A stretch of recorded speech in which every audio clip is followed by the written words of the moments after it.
గోవిందాయ నమః. బల్లి శకునం. దీని గురించి కొందరికి అవగాహన ఉంటుంది, చాలామందికి ఈ విషయాల్లో సందేహాలు ఉన్నాయి. కొందరికి అసలు బల్లంటే భయం కూడా. అలాగే బల్లులు ఇంట్లో తిరుగుతూ ఉంటే కూడా కొందరికి భయంగా ఆందోళనగా ఉంటుంది, దరిద్రం పడుతుందేమో అని. పూజ గదిలో బల్లులు తిరుగుతూ ఉంటే దేవుడు ఉంటాడు, బల్లులు మల విసర్జన చేస్తూ ఉంటాయి, కొంచెం కొంచెంగా కనిపిస్తూ ఉంటాయి మన గోడల మీద ఇల్లు ఊడ్చేటప్పుడు. కాబట్టి దేవుడికి ఏదైనా అపచారం జరుగుతుందేమో అని భయం కూడా ఉంటుందన్నమాట. ఈ బల్లుల గురించి అసలు ఇంట్లో ఉండాలా ఉండక్కర్లేదా, ఉండకూడదంటే ఏం చేయాలి, ఉంటే ప్రమాదమా, ఏం జరుగుతుంది అసలుకి, ఈ విషయాల గురించి వివరణ ఇచ్చే ప్రయత్నం చేస్తాను. మీలో భాగవతం ఎంతమంది చదివారో నాకు తెలియదు, కానీ భాగవతంలో స్పష్టంగా ఒక విషయం ఉంటుందండి. మనిషి ఇల్లు కట్టుకునేటప్పుడే నిర్ణయించుకోవాలట, ఈ ఇల్లు నాకు మాత్రమే కాదు, నీడలేని క్రిమి కీటకాలు లేకపోతే ఏమైనా చిన్న చితక జీవులు ప్రాణులు ఇవన్నీ కూడా నాతో పాటే ఉంటాయి, అవన్నీ కూడా నా ఓటివే అనే ఒక త్యాగ భావనతోటి, ఆదర్శవంతమైన భావంతో ఇల్లు కట్టుకోవాలి అనేసి భాగవత అంతర్గతంగా ఉంటుంది. అంటే ఏంటంటే మనిషి తనను తాను ప్రేమించుకుంటూ తన పరివారాన్ని ప్రేమిస్తూ దాని పరివారంగా భావించి సమస్త జగత్తుని ప్రేమించాలి. అలా ప్రేమించగలిగిన హృదయము, ఆలోచన, ఆ విధమైన తెలివి, దయ మనిషిలోనే ఎక్కువగా ఉంటుంది అని అక్కడ భావన. అలా అని మీ ఇంట్లోకి అన్నిటినీ, జీవాలని, ప్రాణుల్ని చేర్చుకోమని, వాటితోటి ఇల్లు నింపమని కాదు అక్కడ అర్థం. ఇల్లు మనదే, మనమే కొనుక్కుంటాం, మనమే రిజిస్టర్ చేయించుకుంటాం, లేదా మనమే అద్దె కడతాం. ఆ ఇంట్లోకి చీమలు వచ్చి చేరతాయి. ఎండాకాలం వచ్చినప్పుడు ఆ ఎండ తాళలేక దాంకోవడానికి చీమలు వచ్చి చేరతాయి. కొన్ని సందర్భాల్లో చలి చీమలు, నల్ల చీమలు వచ్చేసి చేరతాయి. బల్లులు తిరుగుతాయి, ఎలకలు తిరుగుతాయి. నేల మీద ఇల్లులు ఉంటాయి కదా విలేజెస్లో ఉండే వాళ్ళకి, మంచి వర్షాలు చిన్న చిన్న కప్పలు కూడా వచ్చి ఇంట్లో కూడా ఎగురుతాయి. పిల్లులు తిరుగుతాయి, మనం చూడకపోతే పాలు పెరుగు కాజేస్తాయి. కొందరి ఇళ్లలో పిల్లులు సాకుతారు, విలేజెస్లో ఎక్కువగా చూస్తూ ఉంటాం. కుక్కలు సాకే వాళ్ళు కుక్కలు సాక్కుంటారు. గ్రామాల్లో అయితే కుక్క ఆ గేటు దగ్గర అక్కడ పడి తిరుగుతూ ఉంటుంది, అంత అన్నం వేస్తారు. ఊర్లో కాపలాకు తిరుగుతూ ఉంటాయి కుక్కలు. ఇవి కాకుండా వంటింటి నిండా బొద్దింకలు, స్టోర్ రూమ్ నిండా బొద్దింకలు, ఇంట్లో ఎక్కడ పడితే అక్కడ బొద్దింకలు. ఎండాకాలంలో ఈ బొద్దింకలు పడితే ఎక్కువ చిరాగ్గా ఉంటుంది. నిజమే, ఏమిటి మరి పరిష్కారము? అందులోనూ ముఖ్యంగా బల్లులు ఉంటే, బల్లి పడితే ఆ తల మీద పడితే ఒక శకునం. అంటే స్త్రీలకి బల్లి తల మీద పడితే ప్రాణాలు పోతాయి, కాలు మీద పడితే ఇంకేదో, మొహం మీద పడితే, బుగ్గ మీద పడితే ఐశ్వర్య లాభము, చేతుల మీద పడితే ఇంకేదో లాభము, ఇంకేదో నష్టము, ఇలా బల్లి శకునాలు ఎక్కువ ఉంటాయి. బల్లి శకునాన్ని సౌత్లో నమ్మేది, నార్త్లో ఇది ఉండదు. మీరు బాగా గుర్తుపెట్టుకొని మస్తిష్కానికి ఎక్కించుకోవాల్సిన ముఖ్యమైన విషయం ఒకటి ఉంది. ఒక ఆనొకప్పుడు మనకి శృంగేరి అనేసి చెప్తారు కదా, ఇప్పుడు అది ఋష్యశృంగుల వారు ఆ రామాయణ కాలంలో తపస్సు చేసిన ప్రదేశం అంటది. ఒక ఆనొకప్పుడు అక్కడ పాము కప్పకు నీడనిస్తూ పడగబట్టింది. అంటే పాము పడగ నీడలో కప్ప ప్రశాంతంగా ఉంది. అది చూసి ఆనాటి పెద్దలైన ఆచార్యులు ఆశ్చర్యపోయారనమాట. ఆశ్చర్యపోయి ఇదేమిటి అంటే ఇది తపోభూమి అనే విషయం తెలిసిందనమాట. అంటే తపోభూమిలో ఈ ప్రాణులన్నీ కూడా కలిసిమెలిసి ఉంటాయి. అంటే జాతి వైరం ఉంటుందన్నమాట. పాముకి కప్ప ఆహారం. ఈ జాతి వైరం మర్చిపోయి కలిసిమెలిసి ఉంటున్నాయంటే ఆ తపోభూమి అని అర్థం అనమాట. బల్లులకి వీటన్నిటికి కూడా ఒకప్పుడు సంకేతాలు చెప్పడము, శకునాలు చెప్పడము ఇవన్నీ ఉండేవి. ఎప్పుడు ఉండేవి? ఋషులు విశేషంగా ఈ భారత భూమిలో తపస్సులు చేస్తున్న రోజుల్లో, తపశ్శక్తితోటి భారతం అంతా ఉన్నప్పుడు ప్రతి ప్రాణికి కూడా ఎంతో కొంత జ్ఞానం ఉండేది. ఆ ప్రాణుల నుండి, ఆ ప్రకృతి నుండి కూడా మనిషి కొంత నేర్చుకునేవాడు, భవిష్యత్తు తెలుసుకునేవాడు అనమాట. బంధువులు వస్తూ ఉంటే కాకులు అరుస్తూ ఉండేవి. కాకులు ఇంటి ముందుకు వచ్చి అవసరం లేకపోయినా ఎక్కువగా అరిచాయంటే విలేజ్లో ఎవరో చుట్టాలు రాబోతున్నారు అనే విషయము ఉండేది. అది రూఢి కూడా. ఇప్పుడు కాకులే కనపడటం లేదు. మీరు అర్థం చేసుకోవాల్సిన విషయం ఏంటంటే కలి ప్రభావం వలన భారతదేశంలో తపశక్తి తగ్గిపోయిందనమాట. తపస్సు చేసే మహామహా ఋషులు, యోగులు ఉండారు, లేరని చెప్పడం లేదు, కానీ బాగా తక్కువ. ఈ స్మార్ట్ ఫోన్లు, సెల్ ఫోన్లు వచ్చిన తర్వాత మహామహా అనుష్ఠాన పరుల తపస్సు కూడా తగ్గిందనే చెప్పాలి. కలి ప్రభావము బాగా బలంగా ఉండడం చేత ఒకప్పుడు ఉండే శకునాలు, ఈ పక్షులు, జంతువులు, ఇంట్లో ఉండే ఈ లిజర్డ్, బల్లులు, ఇట్లాంటి వాటి ఇవన్నీ కూడా ఇప్పుడు పనిచేయడం లేదు. అది మీరు బాగా అర్థం చేసుకోవాలి. ఒకప్పుడు పాత రోజుల్లో, సత్యమున్న రోజులో, ధర్మమున్న రోజులో అవన్నీ పనిచేసాయి. ఇప్పుడు పని చేయడం లేదండి. కలి ప్రభావము అన్నిటి మీద పడుతుందండి. పశుపక్షాదుల మీద కూడా పడుతుంది, మీరు గమనించండి. ఒకనొకప్పుడు ఇప్పటి నుంచి ఒక 25-30 ఏళ్ల క్రితము మన ఇంటి ముంగిట్లోనూ మన పక్కింట్లోనూ ఉండే ఒక జాన్ చెట్టు పిందె రాలితే ఆ పిందె కూడా తింటుంటే రుచిగా అనిపించేది. ఇప్పుడు సూపర్ బజార్కి వెళ్ళి పెద్ద పెద్ద జాంకాయలు 100 ఖర్చు పెట్టి కొనుక్కొచ్చుకొని తింటున్నా కూడా రుచిగా అనిపించడం లేదు. కారణం ఏంటో తెలిసిన, కలి పెరిగిపోయింది, ప్రకృతి కూడా సహకరించడం లేదు. ఈ బల్లి శకునాలు, కిర్ కిర్ కిర్ అని గోడ మీద చేసే బల్లెరుపులు, ఇవన్నీ ఈ రోజుల్లో నమ్మి మీరు భయపడాల్సిన పని లేదు.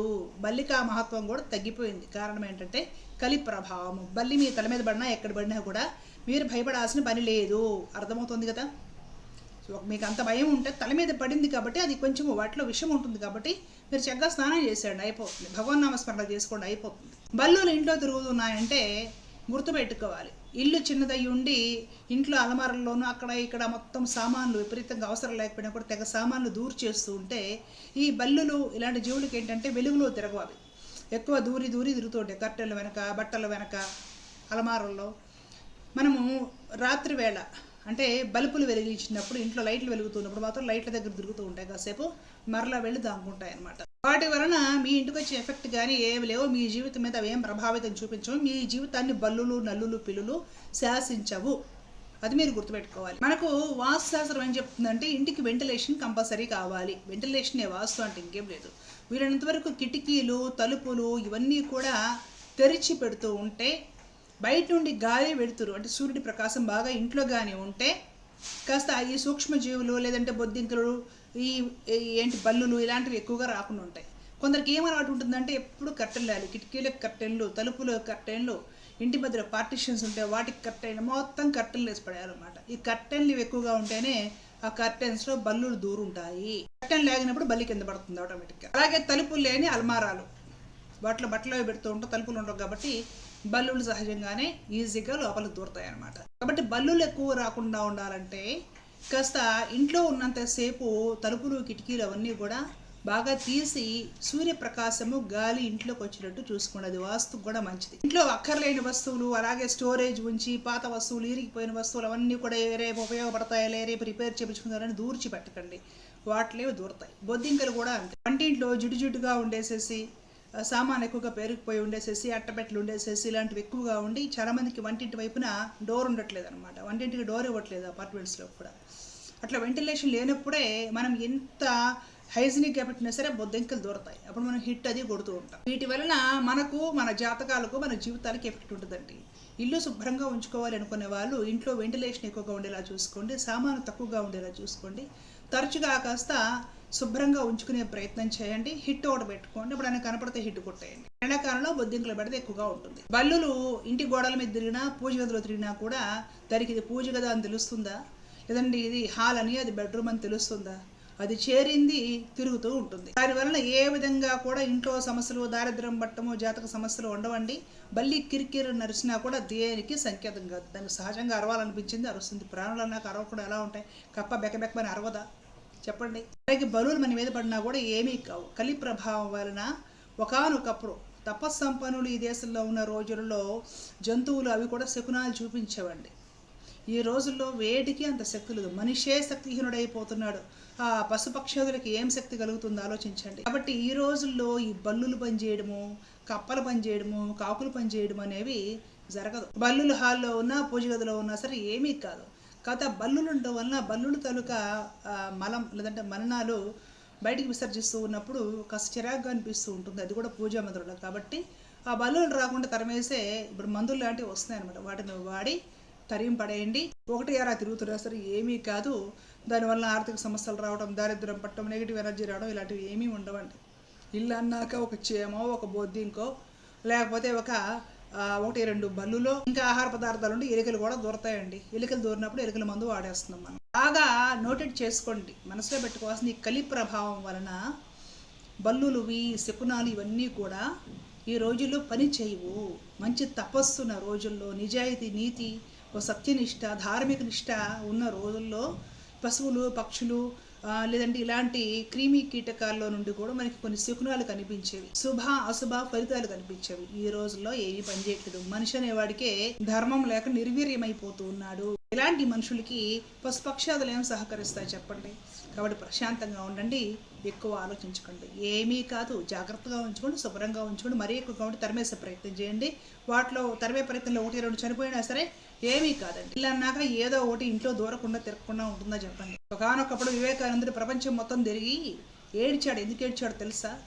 ప్రపంచ దేశాలన్నీ బాగున్నాయి, నా భారతదేశంలో ఏమిటాయి దరిద్రము, అనాచారాలు, మూఢనమ్మకాలు, భయాలు, ఆందోళనలు, ఇవి తప్ప ఈ జాతి ఎప్పుడు బలపడుతుంది, ఎప్పుడు నిర్వీర్యమైపోయి మూఢనమ్మకాలలోనూ రకరకాల భయాలు, ఆందోళనతో బాధపడటమైనా ఎప్పుడు నా జాతి స్ట్రాంగ్గా నిలబడుతుంది, ఎప్పుడు ప్రపంచ దేశాలంట్లో కూడా నా భారత జాతి నెంబర్ వన్గా ఉంటుంది అని వివేకానందుడి కన్నీళ్లు పెట్టుకున్నాడట. ఎంతకంటే చెప్పాల్సిన పని లేదు. మీ అందరికీ ఈ వీడియో అర్థమైందని భావిస్తున్నాను. ధర్మో రక్షిత రక్షిత. జై శ్రీమన్నారాయణ. కృష్ణ.